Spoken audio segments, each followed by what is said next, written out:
சின்ன மருமகள் serial next video review பார்க்கலாமாங்க. இங்க ராஜாங்கம் வந்து தாமரைக்கு கல்யாணம் பண்ணி ஆகணும்னு சொல்லிட்டு மாப்பிள்ளை வீட்டுல இருந்து வர சொல்லி தட்டையுமே மாத்திக்கிறாங்க.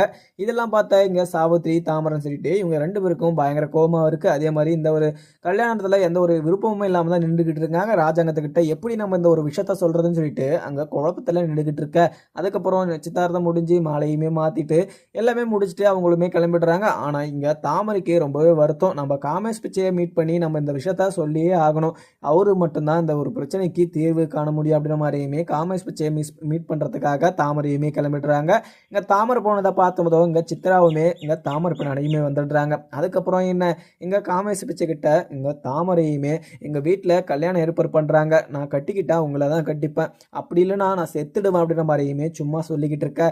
உடனே காமேஷ் பிச்சையும் என்ன தாமரை இப்படி பேசிக்கிட்டு இருக்க, உனக்காக தான் நான் இருக்கேன், நீ சந்தோஷமா இருக்கணும், அதே மாதிரி உன் கண்ணில இருந்து தண்ணியே வரக்கூடாது, எதுக்காக நீ அழுதுகிட்டு இருக்க, உன்னை நான் தான் கல்யாணம் பண்ணுவேன், அதே மாதிரி உங்க வீட்டுல இருந்து நீ கிளம்பி வந்துடு, நம்ம ஒரு கோயிலில் வச்சு உன்னை நான் கல்யாணம் பண்ணிக்கிறேன் அப்படின்னு சொல்லிட்டு அங்க காமேஷ் பிச்சையும் சொல்லிடுறாங்க. அதுக்கப்புறம் என்ன தாமரையுமே ஃபீல் பண்ணிக்கிட்டு சரிங்க, நான் கூடி சீக்கிரம் நான் உங்க கூட வந்துடுவேன், ஏன்னா அந்த வீட்டில் நடத்துகிற கல்யாணம் எனக்கு சுத்தமாக பார்த்தீங்கன்னா அதில் உடன்பாடே கிடையாது, நான் உங்களை தான் கல்யாணம் பண்ணிக்கணும் அப்படின்னு சொல்லிட்டு அங்கே கட்டி பிடிச்சி அழுதுகிட்டு இருக்காங்க. இவங்க கட்டி பிடிச்சதை பார்த்தா சித்ராவுமே அந்த வீடியோவுமே எடுத்துடுறாங்க. வீடியோ எடுத்து நம்ம இவங்கள சும்மாவே விடக்கூடாது, அங்கே வீட்டில் இன்னொரு கல்யாணம் ஏற்பாடு பண்ணியிருந்தா உனக்கு காமேஷ் பிச்சை தான் வேணுமா, அதுவும் கோடீஸ்வரம் தான் வேணுமா அப்படின்னு சொல்லிட்டு இங்கே சித்ராவும் அந்த வீடியோ எடுத்துகிட்டு அங்கேருந்து கிளம்பிடுறாங்க. அதுக்கப்புறம் சாவித்திரிக்கும் என்ன ஆச்சு அப்படின்னு சொல்லிட்டு அங்கே தாமரைக்குமே கால் பண்ணுறாங்க. தாமரை வந்து காலில் வந்து எடுக்காமல் காமேஷ் பிச்சைக்கிட்டையுமே பேசிக்கிட்டு இருக்காங்க. அதுவும் இல்லாமல் தமிழ்ச்செல்வி காலையில் முடிஞ்சு வீட்டுக்குமே வந்துக்கிட்டு இருக்காங்க. தமிழ்ச்செல்வியை பார்க்கறதுக்காக தமிழ்ச்செல்விக்கு ஜூஸ் அப்படின்னு சொல்லிட்டு எல்லாமே வாங்கிட்டு சேதுவுமே தமிழ்ச்செல்வியை பார்த்து தமிழ்ச்செல்விக்கிட்ட அந்த ஜூஸையுமே கொடுத்துட்டு தமிழ்ச்செல்வியை கூட்டிகிட்டுமே வந்திருக்காங்க. தமிழ், நீ அடிக்கடிக்கு இது மாதிரி ஹெல்த்தியான ஃபுட்டெல்லாம் சாப்பிட்டுக்கிட்டே இருக்கணும், உனக்கும் நல்லது, உன் வயிற்றில் வளர்ந்த குழந்தைக்குமே நல்லது, ரெண்டு பேருக்கும் எந்த பிரச்சனையுமே இருக்கக்கூடாதுன்னா இது மாதிரி ஹெல்த்தி ஃபுட்டாக சாப்பிட்டுக்கிட்டே தான் இருக்கணும், நீ எப்போவுமே சாப்பிடவே மாட்டேற அப்படின்னு மாதிரியுமே திட்டிக்கிட்டு இருக்காங்க சேதுவும். அதுக்கப்புறம் இங்கே ராஜாங்கமும் சாவித்திரி கிட்ட, சாவித்திரி இந்த கல்யாணம் நடந்தே ஆகும், நீ என்ன சொன்னாலுமே இந்த கல்யாணம் நிற்க போகிறதில்ல, ஏன்னா தாமரை கடைசி வரைக்கும் இந்த வீட்லேயே இருக்க முடியாது, ஏன்னா அவள் ஒரு வீட்டுக்கு போய் தான் ஆகணும், அவளுக்கு நான் கூடிய சீக்கிரம் நான் சொன்ன மாப்பிள்ளையோட கல்யாணம் நடக்க தான் போகுது அப்படின்ற மாதிரியுமே இங்க ராஜாங்கமும் சாவித்திரி கிட்ட சொல்லிட்டு அங்கிருந்து கிளம்பிடுறாங்க. அதுக்கப்புறம் என்ன இங்க மோகனா அப்பத்தா எல்லாருக்குமே இவங்களுக்கு எல்லாருக்கும் ரொம்பவே சந்தோஷம். ஆனால் இதில் ரொம்பவே வருத்தம்னா இங்கே சாவித்திரிக்கு மட்டும்தான். அதுக்கப்புறம் என்ன இங்கே ஈஸ்வரி சித்ரான்னு சொல்லிட்டு இவங்களுக்கு ரெண்டு பேருக்கும் பார்த்தீங்கன்னா ரொம்பவே சந்தோஷம். ஆனால் அந்த காமேஷ் பிச்சையை இறக்குனதே இவங்க தான். ஆனால் அந்த கல்யாணத்தில் இவங்க சந்தோஷப்பட்டுக்கிட்டு இருக்காங்க. ஆனால் மனசில் இவங்க என்ன நினச்சிக்கிட்டு இது மாதிரிலாம் பண்ணிக்கிட்டு இருக்காங்கன்னு சொல்லிட்டு கொஞ்சம் கூட புரியல. ஆனால் அங்கே இந்த வீட்டை விட்டு துரத்தணும் அப்படின்ற ஒரே குறிக்கோளோட இவங்க நவுத்துற காயினில் அங்கே சாவித்திரியும் தாமரையும் ரெண்டு பேரும் பார்த்தீங்கன்னா மாட்டிக்கிட்டாங்க. அதுவும் இல்லாமல் இந்த விஷயத்துல இருந்து இவங்க வெளியவே வரக்கூடாது அப்படின்னு சொல்லிட்டு ஈஸ்வரி இந்த வீடியோ ஃபுட்டேஜையுமே சித்ராவை வந்து ஈஸ்வரி கிட்ட காமிக்கிறாங்க. இதை பார்த்ததுமே இந்த வீடியோவை அப்படியே இது பிற்காலத்துக்கு நம்மளுக்கு உதவும், அதே மாதிரி அவங்க நம்மளை எப்படியெல்லாம் நம்மளை கஷ்டப்படுத்தினாங்க, அவங்கள நம்ம கஷ்டப்படுத்தி ஆகணும், இந்த வீடியோவை ராஜாங்கத்துக்கிட்ட காமிச்சி ஆகணும் அப்படின்னு சொல்லிட்டு இங்கே ஈஸ்வரி கிட்ட இங்கே சித்ரா வந்து காமிக்கிறாங்க. சித்ரா காமிச்சதும் ஈஸ்வரிக்கு ரொம்பவே சந்தோஷம். அந்த வீடியோவை பத்திரமா வச்சுக்கோ அப்படின்னு சொல்லிட்டு அங்கிருந்து கிளம்பிடுறாங்க. அதுக்கப்புறம் என்ன இங்க சாபுத்ரி வீட்லயே உட்காந்துக்கிட்டு இந்த கல்யாணத்தை நம்ம எப்படி நிறுத்துறது, ஏன்னா இங்க அண்ணன் வேற இந்த கல்யாணத்தை பண்ணி ஆகணும்னு சொல்லிட்டு இருக்காரு, நம்ம மறுப்பு பேச்சுமே பேச முடியாது, பேசினா இந்த வீட்லயுமே இருக்க முடியாதுன்னு சொல்லிட்டு நம்ம எப்படி இந்த கல்யாணத்தை நிறுத்துறது அப்படின்ற மாதிரியுமே யோசிச்சுக்கிட்டு இருக்காங்க. உடனே அப்பத்தாவுமே என்ன சாவித்ரி என்ன யோசிச்சுக்கிட்டு இருக்க, இந்த கல்யாணத்துல எந்த ஒரு மாற்று கருத்தும் இல்லை, இந்த கல்யாணம் நடக்க தான் போகுது, அதே மாதிரி உனக்கு பிடிக்கலனாலுமே இந்த கல்யாணம் நடக்கும், அதே மாதிரி தாமரைக்கு மாப்பிள்ளையே பிடிக்கலனாலுமே ராஜாங்கம் சொன்ன மாதிரி கரெக்டான டைம்ல அவங்க ரெண்டு பேருக்கும் கல்யாணம் நடந்தே ஆகும் அப்படின்ற மாதிரியுமே அப்பா சொல்லிடுறாங்க.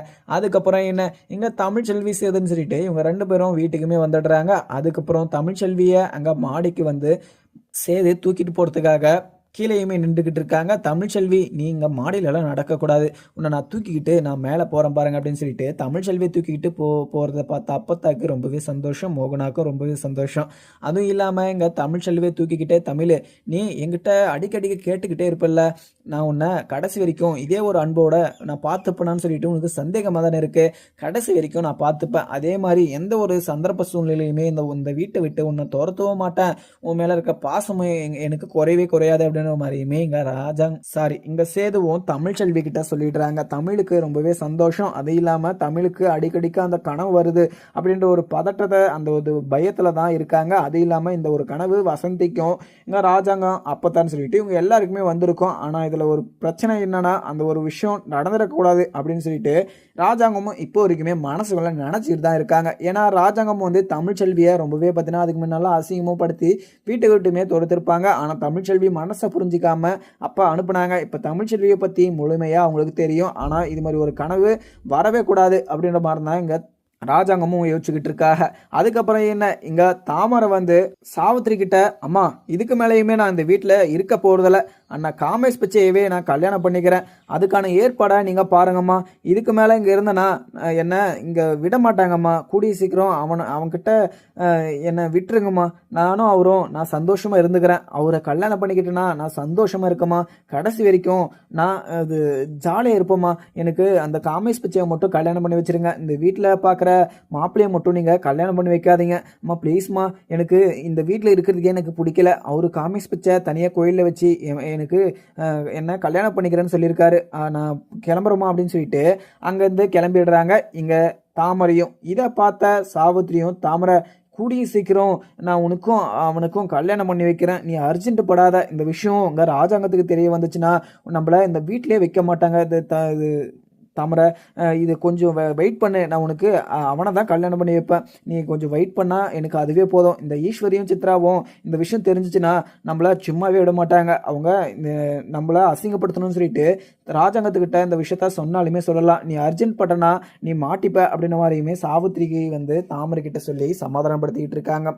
இல்லைம்மா இதுக்கு மேலேயுமே நாங்கள் இருக்க போகிறதில்ல, நான் அவரை தான் கல்யாணம் பண்ணிக்க போகிறேன், கல்யாணம் பண்ணிட்டு இந்த வீட்டில் இருந்தா இந்த ராஜாங்கம்மா என்னை சேர்த்துப்பாரு அப்படின்னு சொல்லிட்டு தாமரையுமே கிளம்பிடுறாங்க. எங்க காமேஷ் பிச்சைன்னு சொல்லிட்டு அந்த பிச்சைக்காரனுக்கு ரொம்பவே சந்தோஷம். ஏன்னா இங்க தாமரையை அவனுக்கு ரொம்பவே பிடிக்கும். அதே மாதிரி ஈஸ்வரி சொன்ன மாதிரி பணக்கார மாதிரி ஆக்டிங் பண்ணி இங்க தாமரையை கவுத்ததும் இல்லாம தாமரை வீட்டை விட்டு வெளியே வர அளவுக்கு, அந்த அளவுக்கு இங்கே தாமரையை ஏமாற்றி வச்சுட்டு இருக்காங்க இங்கே காமேஷ் பிச்சையும்.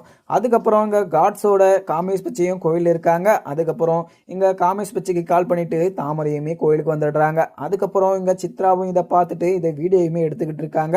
அதுக்கப்புறம் இந்த வீடியோவை ராஜாங்கத்துக்குமே அனுப்பிச்சிடுறாங்க. ராஜாங்கத்துக்கு பயங்கர கோவம், இவங்க கோயிலில் நின்று அந்த மாலையெல்லாம் மாற்றிக்கிட்டு இருக்காங்க. அதுக்கப்புறம் ராஜாங்கமும் இதை பார்த்து கோவத்தில் அந்த கோயிலுக்குமே போலீஸை கூட்டிக்கிட்டு அங்கே போகிறாங்க. அதுக்கப்புறம் இந்த கல்யாணத்தை நிறுத்தி ஆகணும். அதுவும் இல்லாம இங்க தாமரைக்கு இந்த கல்யாணமா நடக்கக்கூடாது. அதே மாதிரி தாமரையும் சாவித்திரியும் 2 பேரும் இந்த வீட்டுக்குள்ளே இருக்கக்கூடாது. இந்த கல்யாணம் நடக்கிற விஷயம் சாவித்திரிக்கு தெரியாமலாம் இருந்திருக்காது. அவங்க பொண்ணை இப்படி ஒரு விஷயம் சொல்லி அமுச்சு விட்டுருக்கானா அவளுக்கு எவ்வளவு கொழுப்பு இருக்கும். இந்த விஷயத்த முடிச்சுட்டு அவகிட்ட நான் பேசிக்கிறேன் அப்படின்னு சொல்லிட்டு ராஜாங்கமும் அங்க இருந்து கிளம்பிடுறாங்க. அதுக்கப்புறம் என்ன இருக்குன்னு பார்க்கலாமாங்க. வீடியோ பிடிச்சா லைக் பண்ணுங்க. Thank you friend.